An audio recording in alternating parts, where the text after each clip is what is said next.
Le jardin des plantes retentissait d'acclamations lorsque ma sœur jumelle a remporté un voyage en Europe et que j'ai reçu une carte Starbucks de 10 € avec une note manuscrite. La gratitude enrichit la vie. Tout le monde a ri, trouvant cela mignon. Ils ignoraient que depuis 1 an et demi, chaque paiement qui maintenait notre maison en briques rouges en vie provenait de mon compte, pas du leur. Ce jour-là, debout dans ma robe noire, à côté du sourire parfait d'Amélie, j'ai réalisé la vérité. Ma famille n'élevait pas des filles. Elle construisait des investissements. Et quand j'ai finalement cessé de payer, ils n'ont pas perdu d'argent. Ils ont perdu leur masque. Mais cette partie-là, ils ne l'avaient jamais vue venir. Quand les gens parlent de famille, ils imaginent des dîners du dimanche, des rires partagés et l'odeur de quelque chose de chaud sortant du four. Dans la maison du Val, tout semblait parfait. Des murs en briques rouges, une porte blanche, des hortensias dans le jardin. Mais à l'intérieur, l'amour avait un code vestimentaire, et j'étais toujours mal habillée. Maman, Christine, aimait les apparences. Son sourire pouvait organiser des collectes de fonds. Son ton pouvait mettre fin aux disputes. Elle croyait plus aux apparences qu'à l'affection. Amélie, ma jumelle, était son chef-d'œuvre, charmante, gracieuse, le genre de fille qui brillait même sous un mauvais éclairage. J'étais l'autre, celle qui maintenait le Wi-Fi en marche et les factures payées à temps. Quand nous avions 10 ans, nous avons joué lors d'un petit récital en centre-ville. Je me souviens du léger parfum d'agrumes de la mer et du grincement des chaises pliantes. J'ai joué la sonate au clair de lune de Beethoven, chaque note précise. Quand j'ai eu fini, il y a eu des applaudissements polis. Puis la voix de maman, douce mais perçante, Solène, tu devrais jouer avec plus de sentiments. La musique, ce n'est pas des maths. J'ai hoché la tête. Ma gorge me brûlait. Puis Amélie a joué. Elle a manqué des notes, s'est trompée à mi-chemin, mais a souri à travers tout cela. Maman a applaudi plus fort que quiconque. Tu vois, ça, c'est du cœur. Ce jour-là, j'ai appris quelque chose de crucial dans notre famille. Les erreurs enveloppées de charme étaient de l'art. L'effort enveloppé de silence était invisible. Les années passèrent. Je suis devenue la technicienne, la comptable et la réparatrice de la famille. Quand l'email de papa a été piraté, je l'ai réinitialisé. Quand maman n'arrivait pas à se connecter à son identifiant Apple, je m'en suis occupée. Quand le formatage du CV d'Amélie a bugué, je l'ai réparé aussi. Et quand l'avis d'hypothèque est arrivé, les taux d'intérêt augmentant, la panique s'insinuant dans la voix de papa, j'ai ouvert mon ordinateur portable et m'en suis occupé discrètement. Chaque mois, un paiement quittait mon compte avec la mention « Contribution de Solène au foyer du Val ». Je ne leur ai rien dit. Peut-être que je voulais croire que l'amour pouvait grandir silencieusement comme une graine plantée dans l'obscurité. Mais dans cette maison, seul ce qui brillait recevait la lumière du soleil. La nuit, je codais pour un laboratoire de recherche à l'université Pierre et Marie Curie, la lumière de mon écran se répandant sur les murs du studio. Pendant qu'Amélie publiait des photos de soirée sur les toits parisiens, je construisais des interfaces pour l'IA médicale. Quelque chose de réel, quelque chose qui fonctionnait. La première fois que j'ai vu les chiffres sur mon compte bancaire dépasser les 5 chiffres, je n'ai pas fêté ça. J'ai juste fixé l'écran, pensant que peut-être maintenant, ils me verraient. Ils ne l'ont jamais fait. Alors, quand maman a remis ce voyage en Europe à Amélie et m'a donné cette carte cadeau, ce n'était pas nouveau. C'était juste la plus jolie version de ce qui avait toujours été vrai. Mais quelque chose en moi a changé ce jour-là. Pas bruyamment, pas dramatiquement. C'était silencieux comme une porte qui se referme. Le dîner de remise des diplômes était censé être une fin et un commencement. Au lieu de cela, c'était comme un verdict. La salle à manger brillait sous le lustre. Le gâteau disait « Félicitations, Amélie et Solène ». Mais son nom était écrit 2 fois plus grand. La voix de maman portait par-dessus le cliquetis découvert. Amélie devra bientôt faire ses valises, Paris d'abord, puis Venise. Elle a toujours eu une telle vision. Papa leva son verre.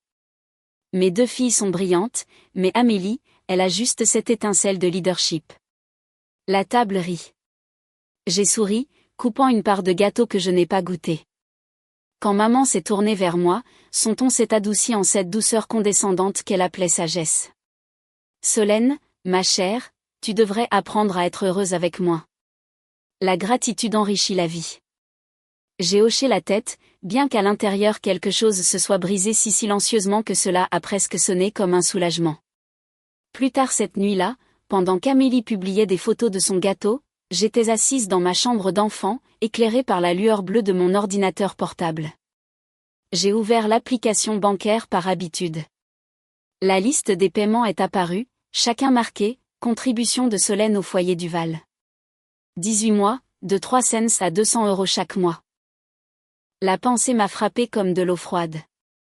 Il ne s'était même jamais posé la question. Il croyait au miracle, les taux d'intérêt qui baissent, la banque qui est gentille, tout sauf la vérité que j'avais soutenue ce toit. Le lendemain matin, j'ai arrêté le virement automatique. Cela semblait petit, définitif. 2 semaines plus tard, papa a appelé. La banque dit que le paiement n'est pas passé. Il s'est passé quelque chose? Oui, ai-je dit tranquillement. J'ai arrêté de payer. Silence. Puis sa voix s'est durcie. Solène, tu ne peux pas simplement partir. Nous sommes une famille. Tu as l'obligation d'aider. J'ai aidé, ai-je dit, pendant 1 an et demi. La voix de maman s'est jointe, tremblant d'incrédulité. Ne sois pas dramatique. Tu as de la chance d'avoir ce que tu as. Ne laisse pas le succès te rendre arrogante. J'ai presque ri. Je ne suis pas arrogante, maman. Je suis fatiguée. Il ne comprenait pas. Peut-être qu'il ne comprendrait jamais. Cette nuit-là, j'ai fait mes valises. Pas de cris, pas de larmes, juste le son régulier des fermetures éclairs et du tissu plié. Le clair de lune tombait sur le diplôme encore sur mon bureau. La Sorbonne en lettres dorées, preuve de tout ce que j'avais construit seul. Quand j'ai quitté la maison en briques rouges, elle se tenait derrière moi comme un musée de souvenirs que je n'avais jamais choisi de garder. J'ai traversé le pont des Arts, les lumières de la ville se répandant sur la Seine. Et pour la première fois, je ne me suis pas sentie coupable. Je n'échappais pas à ma famille. J'échappais à la version de moi-même qu'ils avaient besoin que je sois, silencieuse, utile, invisible. Et je n'avais aucune idée que quand ils réaliseraient ce que j'avais cessé de donner, il serait déjà trop tard. Le premier signe est apparu un mardi matin, une alerte bancaire clignotant sur mon téléphone. Demande d'ajout d'une nouvelle méthode de paiement de secours. Pendant 1 seconde, j'ai cru que c'était un bug. Puis j'ai vu le nom, Michel Duval, mon père. Il n'avait pas appelé pour demander. Il avait simplement essayé de reconnecter mon compte à leur hypothèque comme si mon argent appartenait toujours à la famille par défaut. Je suis restée immobile, mon café refroidissant à côté de mon ordinateur portable. Puis j'ai appelé la banque. La voix de la représentante était douce, presque désolée. Nous avons juste besoin de confirmer. Avez-vous autorisé cette demande? Non, ai-je dit. Gelez le compte. Enregistrer l'activité. Je veux une trace de chaque changement. Le calme est revenu en moi comme une mémoire musculaire. J'ai noté le numéro de dossier, la date et l'heure. Puis j'ai ouvert mon ordinateur portable et créé un nouveau dossier, preuve. À l'intérieur, j'ai commencé à tout rassembler. Confirmation de paiement, email bancaire, journaux d'appel. Je n'étais pas émotive. J'étais précise. Chaque fichier était une arme polie en silence. 2 jours plus tard, j'ai conduit jusqu'à Neuilly-sur-Seine. La maison avait la même apparence. Les rosiers taillés, la lumière du porche allumée, mais l'air à l'intérieur était différent, plus lourd. Maman était assise sur le canapé, les yeux rouges. Papa se tenait près de la fenêtre, la mâchoire serrée. Amélie était appuyée contre le mur, les bras croisés comme une spectatrice. Papa a parlé le premier. Nous devons parler. Tu sais ce qui se passe si la banque saisit? J'ai rencontré son regard. Alors peut-être que vous comprendrez enfin ce que cela coûte de vivre aux dépens de quelqu'un d'autre. Son ton s'est durci. Ne me parle pas comme ça. C'est la famille. Et j'en fais partie, ai-je dit tranquillement. Mais pas votre banque. La voix de maman a éclaté, désespérée. Solène, s'il te plaît. Tu n'as pas à rendre ça plus difficile que ça ne l'est déjà. J'ai pris une lente inspiration. Vous l'avez rendu difficile quand vous avez utilisé ma confiance comme un code de distributeur. Pendant un instant, personne n'a parlé. La vieille horloge tic-tac sur le mur. Amélie a finalement marmonné, tu réagis de manière excessive. Tu aurais pu juste leur parler. Je me suis tournée vers elle, calme, mais perçante. Tu veux dire comme quand tu as eu un voyage en Europe et que j'ai eu une leçon de 10 € sur la gratitude? Son sourire a vacillé. J'ai regardé autour de moi dans le salon. Les photos de famille, le routeur que j'avais installé, la citation encadrée, ensemble, nous sommes plus forts, que maman aimait. Chaque objet semblait être un rappel silencieux du mensonge dans lequel nous vivions tous. J'en ai fini avec cette illusion, ai-je dit doucement. Si vous voulez le contrôle, prenez-le. Mais n'utilisez pas mon nom pour le faire. Puis je suis sortie, refermant la porte derrière moi. Pas de cri cette fois. Juste le silence, le genre qui brûle plus que les mots. Quand je suis rentrée, j'ai rouvert mon ordinateur portable. Le dossier, preuve, attendait. Chaque fichier était bien rangé, horodaté, prêt. Il ne s'agissait plus de vengeance. Il s'agissait de limites. Et la vérité commençait juste à aiguiser son tranchant. Cela a commencé par un clic imprudent. Je mettais à jour mes dossiers fiscaux tard dans la nuit, à moitié endormi, le café froid. J'ai joint un document de mon dossier de preuve des captures d'écran de chaque paiement que j'avais effectué pour maintenir l'hypothèque en vie et j'avais l'intention de l'envoyer à mon comptable. Mais quand j'ai appuyé sur envoyer, je n'ai pas remarqué que le groupe de discussion de ma tante était toujours dans le champ CC. Au matin, mon téléphone explosait. Solène, qu'est-ce que tu as fait? La voix de maman était essoufflée au téléphone. Derrière elle, j'entendais des tiroirs qui claquaient. Papa criait quelque chose que je ne pouvais pas distinguer. De quoi parles-tu? Ai-je demandé. Tout le monde l'a vu. Hélène l'a posté sur Facebook. Tu as envoyé les relevés de paiement à toute la famille. J'ai ouvert ma boîte de réception. Des centaines de notifications, de captures d'écran, d'émojis choqués, de fils de commentaires sous un message qui disait « 18 mois de paiements étiquetés, contribution de Solène ». Quelqu'un savait-il qu'elles payaient leur hypothèque? Le message s'était déjà répandu au-delà de la famille. Des amis de l'église, des voisins, même le groupe de bénévoles de maman l'avait partagé. Certains commentaires étaient gentils, c'est une si bonne fille. D'autres étaient cruels, peut-être qu'elle essaie juste de se faire remarquer. Mais rien de tout cela n'avait d'importance. L'histoire était sortie et personne ne pouvait la faire disparaître. Cet après-midi-là, mon père a appelé. Sa voix était mise à nu. Plus de prétention. Sais-tu ce que tu as fait?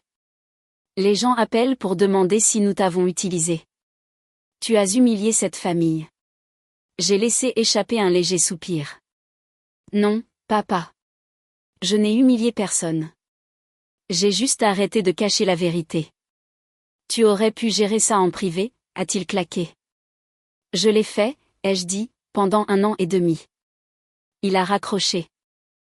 Quelques heures plus tard, le directeur de la banque locale l'a convoqué pour une réunion. La demande de refinancement qu'il avait soumise avait été signalée pour « historique de paiement instable ». La lettre disait que sans mes dépôts, il ne pouvait pas prouver des fonds constants. La maison, autrefois leur badge de fierté, était maintenant une responsabilité. Je n'ai pas ressenti de joie, seulement une étrange immobilité. La justice ne rugit pas toujours. Parfois, elle réorganise simplement le bilan discrètement.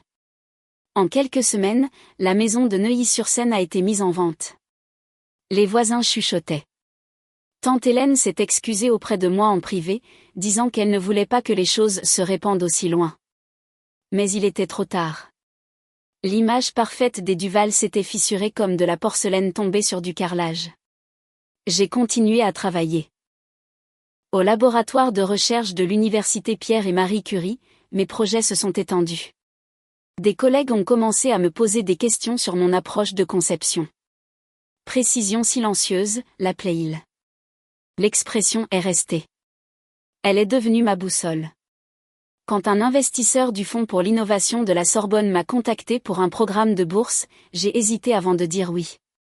Y retourner me semblait étrange, comme entrer dans un endroit qui m'avait jadis rendu invisible, sauf que maintenant la lumière était sur moi. Lors de la présentation, j'ai parlé de la conception centrée sur l'utilisateur dans la technologie de la santé, de la façon dont l'empathie et la structure peuvent sauver des vies. Le juge principal m'a serré la main. Ceci, a-t-il dit, c'est à quoi ressemble l'impact. Cette phrase a fait plus pour moi que tous les éloges que je n'ai jamais reçus de chez moi. En quelques mois, j'ai fondé Novamain Conception Santé. J'ai loué un petit bureau près de la place de la Nation, mur de briques, bureau d'occasion, la lumière du soleil se déversant par de hautes fenêtres.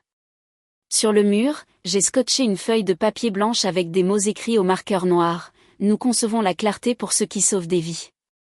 Le premier contrat est venu des laboratoires de recherche eux-mêmes, puis un autre d'une start-up de détection du cancer. Chaque facture payée était comme la récupération d'une partie de moi-même. Et pourtant, tard la nuit, je vérifiais encore mon téléphone parfois, m'attendant à moitié à un autre message de maman. Il est venu plus tôt que je ne le pensais. Amélie a envoyé un SMS, d'abord maman est malade. Papa est déprimé. Ils perdent la maison. C'est toi qui as fait ça. Je l'ai lu 2 fois avant de répondre, non, Amélie, c'est eux. 2 jours plus tard, elle est apparue à mon bureau. Les mêmes cheveux parfaits, le même manteau de marque, mais ses yeux semblaient creux. Elle se tenait parmi les plantes en pot et les croquis de prototypes, balayant l'espace comme si cela contredisait tout ce qu'elle croyait de moi. Maman n'arrive pas à dormir, a-t-elle dit doucement. Papa s'écroule. Si seulement tu avais aidé comme avant. J'ai interrompu. Comme avant quand je payais tranquillement et qu'ils appelaient ça de la chance. Ses lèvres ont tremblé. Tu as changé. Ai-je dit. Tu ne m'aimais que quand j'étais utile. Pendant une seconde, elle a semblé vouloir argumenter, mais aucun mot n'est venu. Elle s'est retournée et est partie, son parfum s'est estompé dans le couloir. Ce soir-là, j'ai traversé l'ancien quartier en voiture. La maison en briques rouges se tenait sombre, un panneau, à vendre, planté sur la pelouse. Par la fenêtre, j'ai vu des cartons empilés là où les rires résonnaient autrefois. Je me suis garé une minute, les mains sur le volant, regardant la lumière des lampadaires peindre des rayures dorées sur le pare-brise. Ma poitrine n'a pas eu mal. Je me suis senti calme, comme si j'avais retenu mon souffle pendant des années et que j'avais enfin expiré. Le lendemain, le journal local a publié un petit article, Maison familiale saisie suite à un litige hypothécaire. Je ne l'ai pas lu 2 fois. Des semaines plus tard, alors que je préparais des diapositives pour une conférence, j'ai reçu un appel inattendu de maman. Sa voix était petite, brisée sur les bords. Solène, je voulais juste te dire que je suis désolée. Ces mots avaient vécu dans ma tête pendant des années, mais je n'aurais jamais cru les entendre à voix haute. Je sais ce que j'ai fait, a-t-elle murmuré. Je t'ai traité comme un portefeuille, pas comme une fille. Et maintenant je vois ce que cela a coûté. Je suis restée silencieuse, la laissant parler. Pour une fois, elle n'a pas rempli l'espace d'excuses. Finalement, j'ai dit, je te pardonne, maman. Mais le pardon ne signifie pas revenir en arrière. Elle a commencé à pleurer doucement. Je voulais juste que tu saches que je le pense. Je sais, ai-je dit. Et c'est suffisant. Quand l'appel a pris fin, j'ai éteint mon téléphone et j'ai regardé par la fenêtre. La ville scintillait sous la lumière de l'hiver, la Seine argentée sous le ciel. Ils avaient perdu la maison qui les définissait. Mais j'avais construit quelque chose qui ne pouvait pas être saisi, mes limites, ma paix. La justice n'était pas venue avec des sirènes ou des discours de vengeance. Elle est venue dans le calme, le genre de calme où la vérité respire enfin. J'ai croisé maman par accident un après-midi de fin d'hiver. Le marché bio de Saint-Germain-des-Prés était chaud et lumineux contre le froid extérieur, l'air sentant les oranges et le pain frais. Je tendais la main vers un bouquet de bok choy quand je l'ai entendu. Sa voix tremblante, fragile, solennelle. Je me suis retournée. Elle semblait plus petite que dans mes souvenirs. Son manteau trop grand, les cheveux striés d'argent. Pendant un instant, nous nous sommes juste regardés. Puis elle s'est rapprochée, les yeux vitreux. Je ne veux pas me chercher d'excuses. Je veux juste dire que je suis désolée. Sa voix s'est brisée. Je pensais que je t'enseignais la gratitude. Je t'enseignais comment disparaître. J'aurais dû te protéger, pas l'image de notre famille. J'ai serré la poignée du caddie, sentant le métal froid contre ma paume. Je t'ai déjà pardonné, maman, ai-je dit doucement. Mais je ne reviendrai pas. Elle a hoché la tête, des larmes coulant sur ses joues. Je ne veux pas que tu reviennes.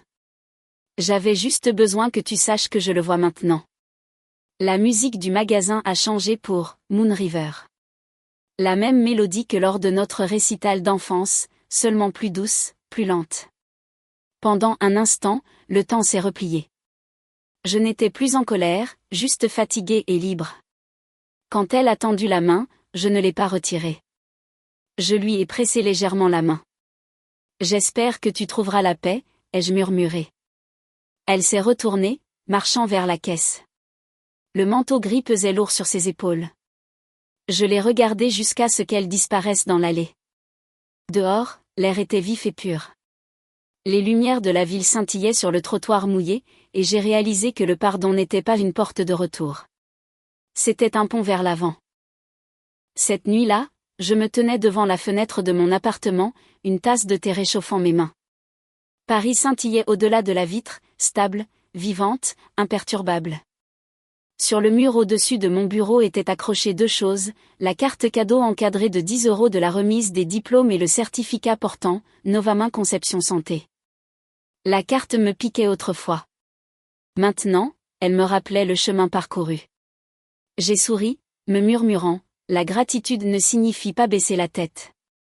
Cela signifie savoir quand la lever.